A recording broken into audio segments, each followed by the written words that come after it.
یہ ہے جتنا بڑا نبی ہوگا اتنے حالات کے پہاڑ اللہ توڑتے ہیں۔ دانیال علیہ السلام پیدا ہوئے، پیدا ہونے کے بعد ماں بھی مر گئی اور باپ بھی دنیا سے چلا گیا، اکیلے ننھے منھے بچے رہ گئے۔ ایک پڑوس کی نیک خاتون تھی، اس نے پرورش کی ہے۔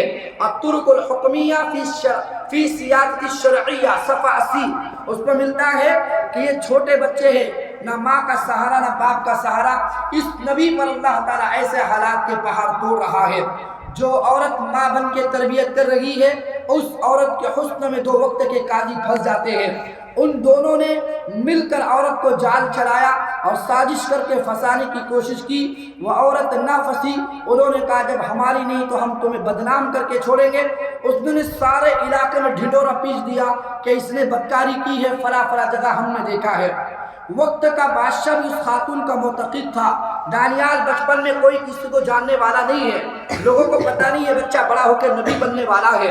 حالات کے پہاڑ ایسے اس بچے پر ٹوٹ رہے ہیں، ماں کو شک کے دائرے میں جو پرورش کر رہی ہے، حتیٰ کہ بادشاہ بڑا غمگین ہو گیا کیونکہ اتنی عبادت گزار خاتون تھی۔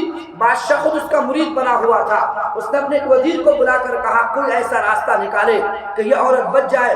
وزیر نے کہا ٹھیک ہے، لیکن بادشاہ نے قاضیوں کے فیصلہ سننے پر اعلان کر دیا 3 دن کے بعد اس کو سولی پر لٹکایا جائے گا، لیکن دل میں رو رہا ہے کہ میں نے فیصلہ تو کر دیا، اتنی نیک خاتون کہیں تخت کی نظر نہ ہو جائے، سولی کی نظر نہ ہو جائے، موت کی بھیٹ نہ چڑھ جائے، لہذا کسی وزیر کو بلا کر جا کے تفتیش کرو۔ وزیر گاؤں گاؤں چکر گھماتا ہے اور چکر لگا کر تلاش کرتا، کوئی گواہ کوئی نہیں ملتا۔ ہر کوئی اس کے گیت گاتا ہے کہ بڑی نیک خاتون ہے، لیکن بادشاہ کو شک تھا کہ دونوں نے اس کو الزام لگایا ہے، لیکن چونکہ وقت کے بڑے قاضی تھے، اس نے فتنے میں ڈالنے کے لیے عورت کو بہکایا۔ عورت جب ان کے جال میں نہ پھنسی، اس طرح انہوں نے سازش کر کے اس کو بدنام کرنا چاہا، لیکن بادشاہ نے کسی وزیر کو بھیجا تلاش کرو، کوئی تو ثبوت ملے گا۔ 1 دن 3 دن ہونے سے تیسرا دن نکلا ہوا تھا۔ تیسرے دن وزیر دبے پاؤں اپنے گھر سے نکل رہا تھا تو وہ ننھا منھا بچہ جو آگے چل کے دانیال بننے والا ہے، وہ گلی محلے میں کھیل رہا ہے۔ اللہ نے ایسی ذہن میں بات ڈالی، وہ بچہ چند بچوں کے ساتھ کھیل رہا تھا۔ حضرت دانیال علیہ السلام نے بچپن میں 2 بچوں کو بلا کر کہا ایک کام کرو، ہم ایک کھیل کھیلتے ہیں، تم ایک قاضی بن جاؤ، تم ایک قاضی بن جاؤ۔ کہا کہ ہاں ٹھیک ہے، میں وقت کا بادشاہ بن جاتا ہوں۔ لہذا مٹی کا ڈھیر لگایا، اس پر بیٹھ گئے، ایک ٹوٹی ہوئی لکڑی ہاتھ میں لی، کہا کہ تلوار ہے، میں وقت کا بادشاہ ہوں۔ 2 لڑکوں کو کہا تم قاضی ہو، ایک سے کہا کہ ہاں تم عورت کی ہے نا آپ نے کرتب نبھانا ہے، اور تم دونوں اس پر الزام لگاؤ، تم دونوں اس پہ الزام لگانا کہ ہم نے فلاں جگہ اس کو زنا کرتے دیکھا ہے۔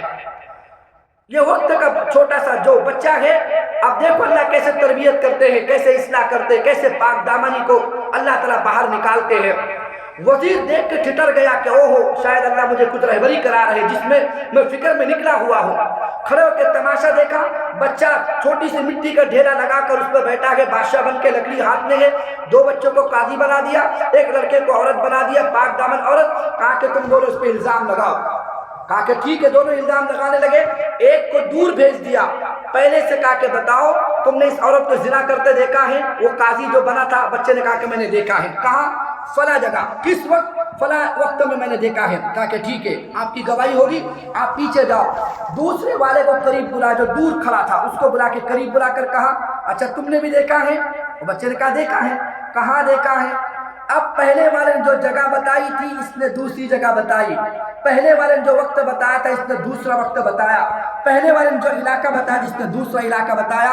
تو دانیال علیہ السلام نے کہا کہ تم دونوں جھوٹ بولتے ہو، کہ تم نے کہا کہ ہم نے دونوں نے دیکھا ہے، لیکن تم دونوں جگہ بھی الگ بتاتے ہو اور دونوں مقام بھی الگ بتاتے ہو، دونوں وقت بھی الگ بتاتے ہو، لہٰذا تم جھوٹے ہو۔ وہ وزیر روتا روتا بھاگا بادشاہ کے دربار میں کہ اللہ نے مجھے کہانی سمجھا دی کہ اصل ماجرا کیا ہے۔ جب بادشاہ کو بتایا تو بادشاہ رونے لگا، کہا کہ ہم اسی طرح بچوں کا کھیل ان قاضیوں کے ساتھ کھیلتے ہیں۔ ان دونوں قاضیوں کو بلائے گا جنہوں نے الزام لگایا تھا۔ دونوں قاضی سامنے کھڑے ہیں، اس عورت کو پردے کے اندر کھڑا کیا گیا۔ وقت کا بادشاہ بیٹھا ہوا جلاد کو حکم دے دیا پہلے کہ ان کی گردن مارنی ہے، لیکن فیصلہ ویسے ہی کرنا ہے جیسے دانیال بچے نے کیا ہے۔ لہذا ایک قاضی کو بلا کر کہا تم نے دیکھا؟ کہا کہ دیکھا۔ کہاں؟ فلاں جگہ۔ کب؟ اس وقت میں۔ ٹھیک ہے، آپ چلے جاؤ۔ پھر دوسرے قاضی کو بلا کر کہا تم نے دیکھا؟ کہا کہ ہاں۔ کون سی جگہ؟ اب جو پہلے والے نے بتایا تھا، اس نے دوسری جگہ بتائی۔ اب جو پہلے نے وقت بتایا تو اس کو دوسرا وقت بتایا، وہ سمجھ گیا دونوں نے سازش کی ہے، حکم نافذ کر کے دونوں کو وہی گردن مار دی گئی۔ اللہ تعالیٰ نے اس عورت کو پاک دامنی کی حفاظت فرمائی، اور اللہ تعالیٰ نے کیسی تربیت۔ تو جو جتنا بڑا نبی ہوگا اللہ اتنا حال اس پہ ڈالتے ہیں، جو اللہ کا جتنا بڑا مقرب ہوگا اللہ اتنے حالات کی چکی میں سے کندن بناتے ہیں، یہ اللہ کا ضابطہ ہے۔ اور آگے چلتے ہیں کہانی، آپ دیکھو گے موسیٰ علیہ السلام ہے، عیسیٰ علیہ السلام ہے۔ موسیٰ علیہ السلام پیدا ہونے سے پہلے سارا جہاں ان کو قتل کرنے پہ تلا ہے، پرورش پا رہے ہیں دشمن کی گود کے اندر۔ ایک بکا کپتی کو مارا، وہ مر گیا، 10 سال اپنے شہر کو چھوڑ کر بھاگے، مصر سے مدین چلے گئے۔ ایک عورت کی خاطر 10 سال بکریاں چلائی ہے، واپس آئے ہیں، اللہ نے اس تکلیف کے بنیاد پر موسیٰ کو وقت کا نبی بنا کر واپس لوٹایا ہے۔ ماں کی طلب پر، ماں کی کڑن پر بچے کو اِنَّا رَادُّوهُ إِلَيْكِ وَجَاعِلُوهُ مِنَ الْمُرْسَلِينَ، ہم اس بچے کو گم نہیں کریں گے، ہم تجھے بھی غم نہیں دیں گے، اس بچے کو واپس وقت کا نبی بنا کر لوٹائیں گے۔